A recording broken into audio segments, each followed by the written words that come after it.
daft was that? I know. And totally random. I feel really sorry silly. for Richard and Adam as well. You know, they're in the middle of their song and that happens. True. Although they kept going. They that did shows come, true professionalism. True that professionalism. They kept going. And I think maybe won them some votes as well. You know, probably. They were third. How cynical of you. It's also given loads of people the opportunity to use eggs in headlines. Oh, exactly. It's rubbish. Exactly. Good work. Good work. Beyond a yoke. Anyway, let's scramble on. I'm really going to stop that because you could be here all day and they're absolutely rubbish. You know, we have been inundated, absolutely inundated today about the whole kind of school compensation thing. You know when you were at school and you used to have accidents? Remember accidents? All the time, yeah. You're allowed to have an accident and maybe you fell over in the playground. Now it's somebody's fault and you can sue. And you get sued. Which is crazy. Shelley says, my 6-year-old daughter fractured her ankle at school doing PE last month, poor wee thing. She says, I wouldn't blame it or sue the school because it was an accident.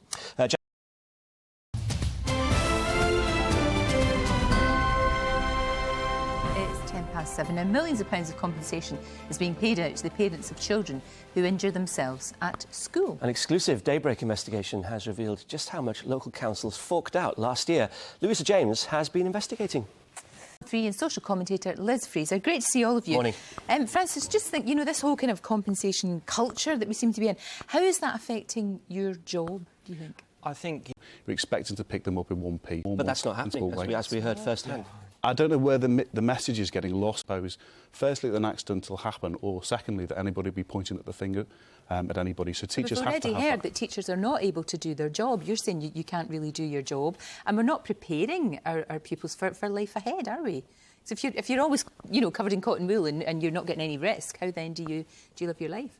I know, and the trouble is that they're books being dropped on feet. I know. Well, you're chomping at the bit there. I am. I was sitting patiently waiting. I mean, you know, from the parents' perspective here, you know, what parents have to remember is that everything we do has a massive influence on how our children understand that the world works.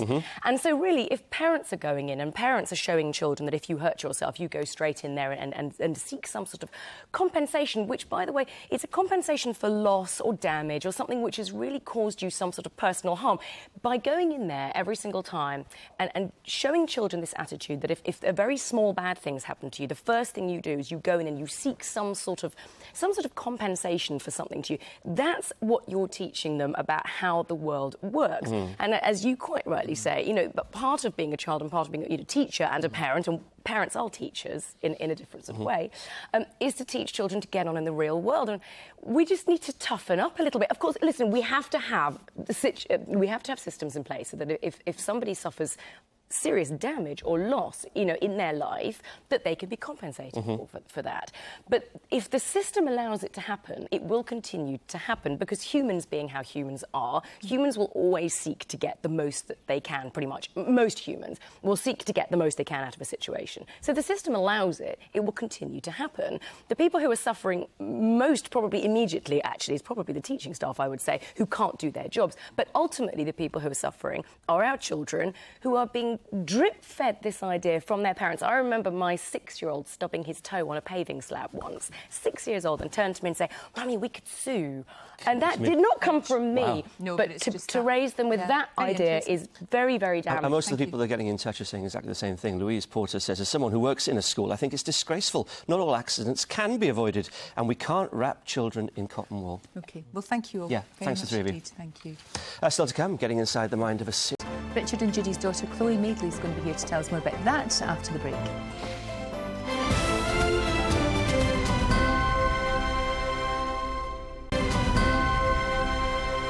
It's 7:20. Welcome back. The number of women ignoring invites to attend their cervical cancer screening has risen for the 2nd year in a row.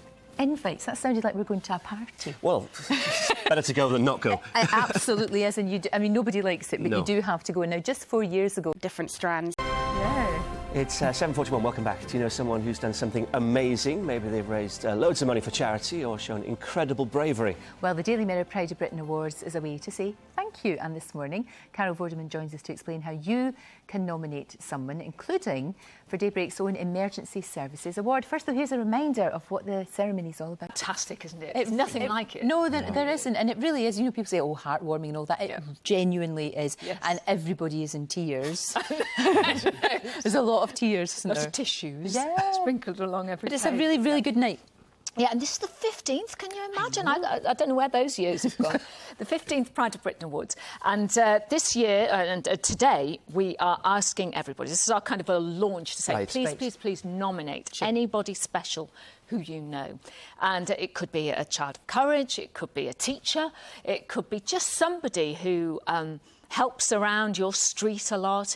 Just somebody with that little bit extra. And don't worry about categories, because we have Teacher of the Year and this and that, but because believe me, and you know this over the years, that if they don't fit into a particular category, there's a special recognition award anyway. Sure. No, absolutely. Because people do these most extraordinary things.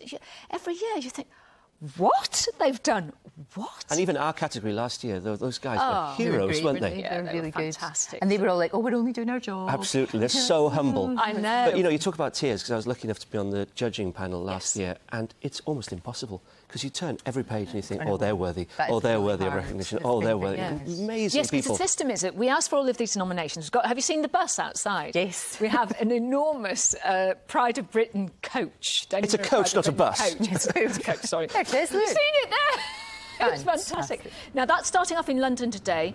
It's going all around the country, up to Birmingham and Leeds and Manchester and Glasgow and Newcastle, across the course of the week. And lots of celebs are going to go on and see the bus and so on.